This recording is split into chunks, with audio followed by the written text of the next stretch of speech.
Pinky Cole, founder and CEO of Slutty Vegan ATL.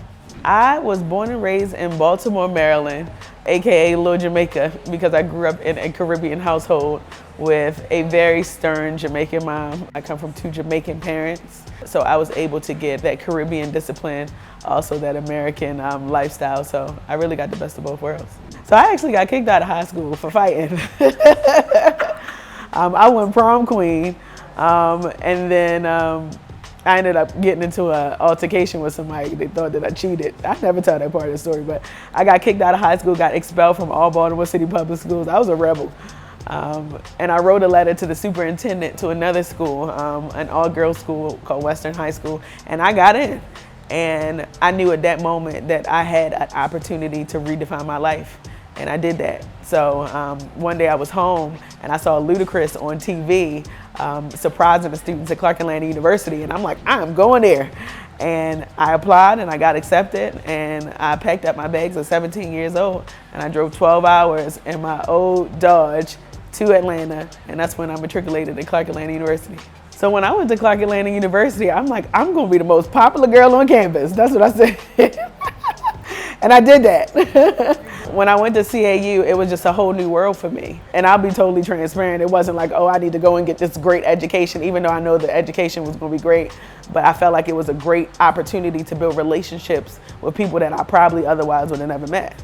And going to CAU, pledging Delta Sigma Theta Sorority Incorporated Sigma chapter, becoming Miss Omega Psi Phi, becoming Miss Junior, becoming Miss Clark Atlanta University were all examples of how I really got my money's worth at CAU, which is why I'm forever indebted to that institution, because I literally became a woman going to Clark Atlanta University.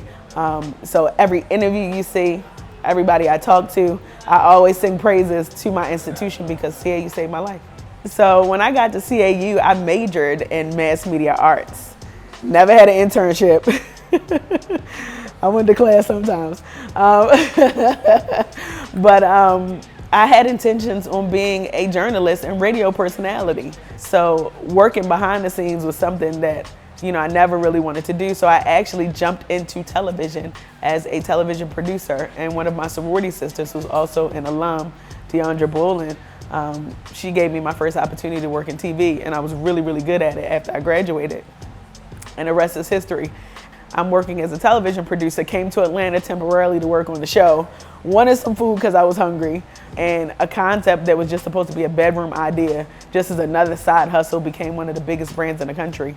And every day I wake up, I'm still in awe that, like, this is something that I created. This is something that the world now knows and loves, just off something that was just in my mind just for a split second, and I just took that thing and I ran with it. I didn't grow up eating hamburgers and fries. I'm Jamaican. We grew up eating rice and peas and ITEL food. My mother was vegetarian and eating fish. So burgers and fries and fast food, that was never something that I grew up eating. So I really had to like research and learn about fast food in a way that I've never knew about it before. CAU has been very pivotal to like all of the creations that I had through business.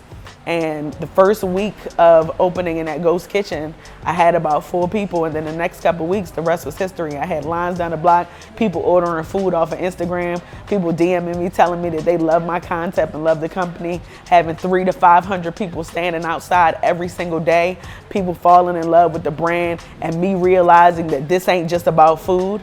This is them seeing a young African-American woman who's moving and shaking, who had it all, who lost it all and got it all right back. And now they feel proud of it and they want to represent and support something like that. And literally every single thing since then has been up. Even the smallest speed bumps have never felt like speed bumps because of the amount of support that I get from this city and for the people who love Slutty Vegan.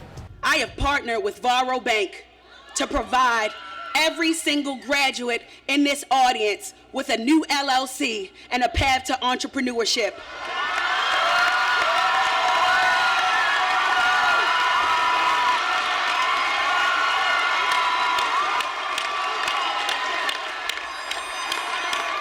Every single graduate in this audience will leave this stadium as a business owner.